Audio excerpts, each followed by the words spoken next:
வணக்கம் மக்களே, welcome to universe voice Tamil. இன்று நாம் காண இருப்பது ஏகாதசி விரதத்தின் மகிமையை பற்றித்தான். ருக்மாங்கதன் ஆட்சியில் ஏகாதசி விரதம் என்கிற கதையைத்தான் பார்க்க போகின்றோம். பத்ம புராணத்தில் இவரின் பெருமைகள் பேசப்படுகின்றது. அரிச்சந்திரனுக்கு இணையாக வாழ்ந்தவன் ருக்மாங்கதன். விதிசாபுரி என்கிற நாட்டை ஆட்சி செய்தான். அவன் ஆட்சி புரிவதைக் காண தேவலோகத்தில் இருப்பவர்கள் கூட விண்ணுலகத்திற்கு வந்து செல்வதுண்டு. ருக்மாங்கதன் தர்மத்தின் வழி நின்று மக்களை பேணினான். அதனால் தர்மத்தின் மறு உருவமாக திகழ்ந்தான்.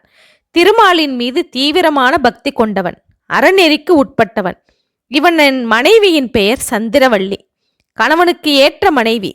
சந்திரவள்ளியின் அன்புக்கு உகந்த மகன் தர்மாங்கதன். பெற்றோர்கள் மனமகிழ நடப்பவன்.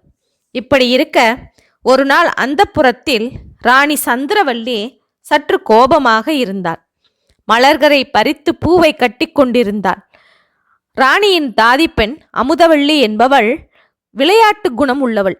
சிறு சிறு குறும்புகள் செய்து ராணியிடம் வகையாக மாட்டிக்கொள்வாள். அப்படித்தான் இந்த முறையும் நடந்தது. சீக்கிரமாக பூக்களை கட்டி திருமாலுக்கு சாற்ற வேண்டும் அல்லவா என்றாள் ராணி சந்திரவள்ளி. மகாராணி, நீங்கள் என்ன ஆண்டாளா? உங்கள் மாலைக்காக திருமால் காத்திருக்க என்று வாய் துடுக்காக பேசி சிரித்தாள் அமுதவள்ளி. அதை கேட்ட ராணிக்கு சினம் ஏறியது. அடி, நான் என்ன சொல்லிக் கொண்டிருக்கின்றேன்? நீ என்னை எதிர்த்தா பேசுகின்றாய் என்று 2 அடி அவள் முதுகில் வைத்தாள். அடியை வாங்கி கொண்ட அமிர்தவள்ளி, நான் அனாதை என்பதனால்தான் ராணி அடிக்கிறாள் என்று மனம் நொந்து அழுதபடி அரண்மனையை விட்டு வெளியே சென்றாள். ஒரு வீட்டு திண்ணையில் படுத்துக்கொண்டு திருமாலிடம் வேண்டிக் கொண்டாள். அதே சமயம் திருமாலின் அருளால் மனம் மாறிய மகாராணி மற்றொரு தாதி பெண்ணை அனுப்பி அமிர்தவள்ளியை அழைத்து வரச் செய்தாள்.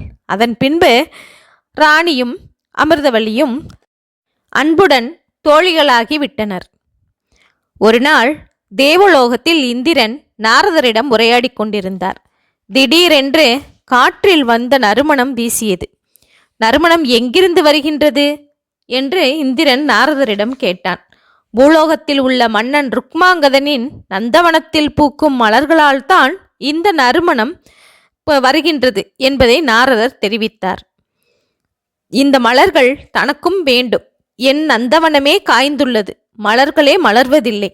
இந்த மலர்கள் தேவலோகத்தை அலங்கரித்தால் இழந்த நறுமணத்தை மீண்டும் பெறலாம் என்று கூறினான் இந்திரன். அதற்கென்ன, தினமும் பறித்து வந்துவிட்டால் போயிற்றே என்று உபாயத்தை கூறினார் நாரதர். அது எப்படி முடியும் நாரதரே? ஆகக்கூடிய செயல்களை கூறும் என்றார். உன்னுடைய சப்த கன்னிகளை அழுப்பி பறித்து கொண்டு வரலாம் என்று ஆலோசனை கூறினார் நாரதர். அதற்கு பின்பு இந்திரன் ருக்மாங்கதனுடைய தோட்டத்தில் மலரும் அத்தனை மலர்களையும் பறித்து சென்று விடுவார். இவ்வாறு நடக்கின்ற பொழுது மலர்கள் இல்லாமல் குழம்பி போனார் மன்னன். பூக்கள் அனைத்தும் எங்கே செல்கிறது என்று புரியாமல் தவித்தார். ஒரு நாள் நாரதர் பூவுலகிற்கு வந்து மன்னரின் அரண்மனைக்கு சென்றார். தன்னுடைய அவையில் அவரை வரவேற்று உபசரித்து அமர வைத்தான் மன்னன். மன்னர் நாரதரை பார்த்து, உம்மிடம் ஒரு வினாவினை கேட்க விரும்புகின்றேன் என்று ஆலோசனையுடன் பீடிகையுடன் தொடங்கினான். எம்முடைய நந்தவனத்தில் இருக்கின்ற மலர்கள் அனைத்தும் மலர்கின்றன. ஆனால் பறிக்கும் பொழுது அவை காணாமல் போய்விடுகின்றனவே, என்ன காரணம்? இதை யார் கொண்டு செல்கின்றார்கள் என்பதை நீங்கள்தான் கூற வேண்டும் என்று எடுத்துரைத்தார் மன்னர். இந்த மலர்களை எல்லாம் சப்த கன்னிகள் பறித்து கொண்டு சென்று விடுகிறார்கள் என்று சொல்லிவிட்டார் நாரதர். என்னது, தேவலோக மங்கையர்களா? விசித்திரமாக இருக்கின்றதே என்று வியந்தான் மன்னன். ஆமாம் மன்னா, அந்த தேவகன்னியர்களை நான் பார்க்கலாமா? அவர்களை பிடிக்க நான் என்ன செய்ய வேண்டும்? இந்த மலர்களை கொண்டு செல்லாமல் தடுக்க வேண்டுமே என்று நாரதரிடம் புலம்பினான் மன்னன். இதற்கும் ஒரு உபாயம் இருக்கின்றது என்று சொன்னார் நாரதர். நான் ஒரு விதையை தருகின்றேன். அதை பயிரிட்டால் தேவலோக கன்னியரால் பூமியிலிருந்து மேலுலகம் தப்பிச் செல்ல முடியாது என்கிற ரகசியத்தை சொன்னார் நாரதர்.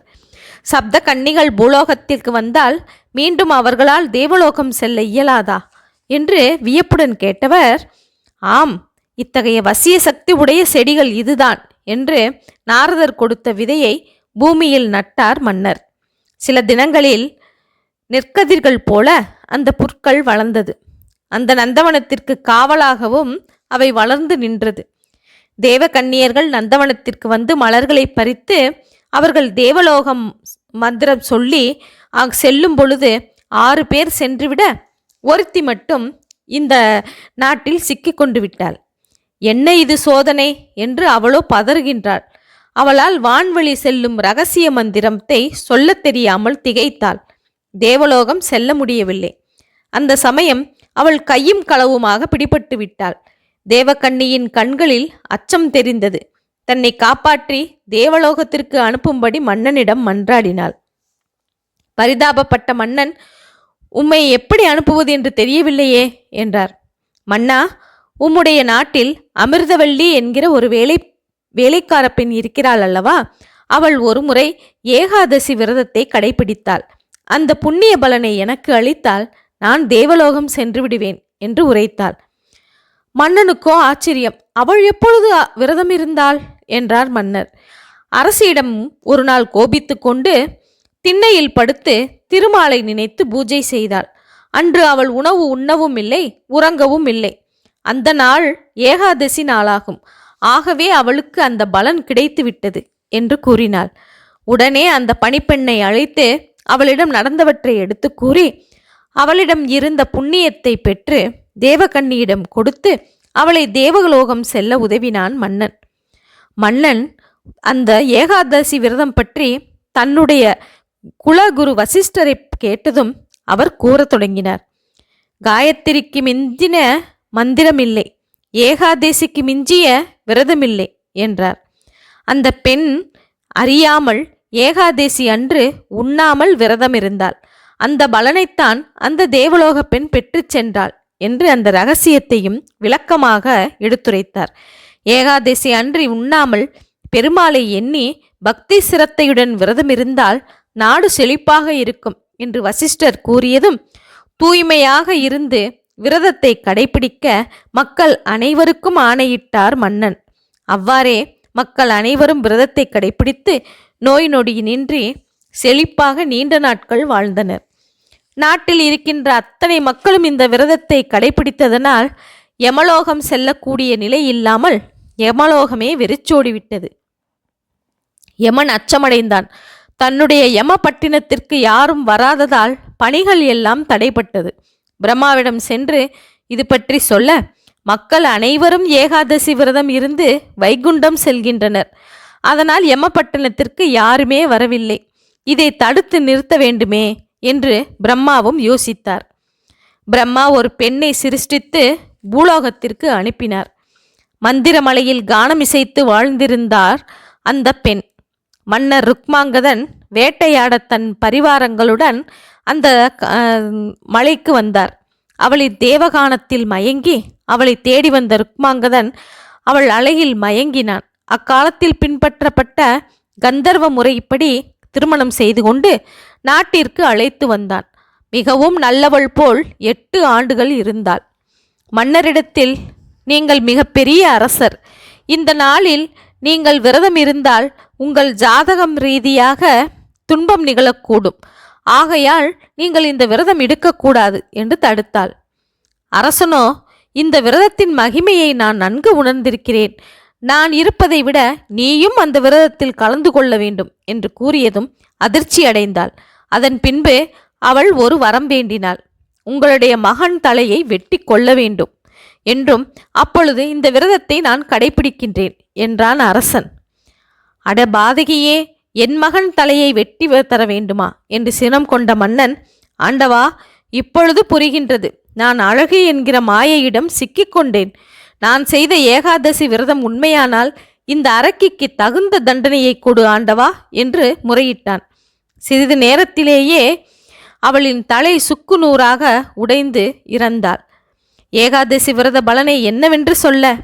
ஏகாதசி விரதத்தை தொடர்ந்து மன்னன் ருக்மாங்கதனும் அவனின் நாட்டு மக்களும் கடைபிடித்து அளவில்லா மகிழ்ச்சியில் வாழத் தொடங்கினர். நாமும் மன்னனின் வழியில் ஏகாதசி விரதத்தை கடைபிடித்து நம்முடைய வளமான வாழ்க்கைக்கு வழியமைப்போம். ஓகே மக்களே, மீண்டும் இது போன்ற செய்தியுடன் சந்திப்போம். நன்றி, வணக்கம்.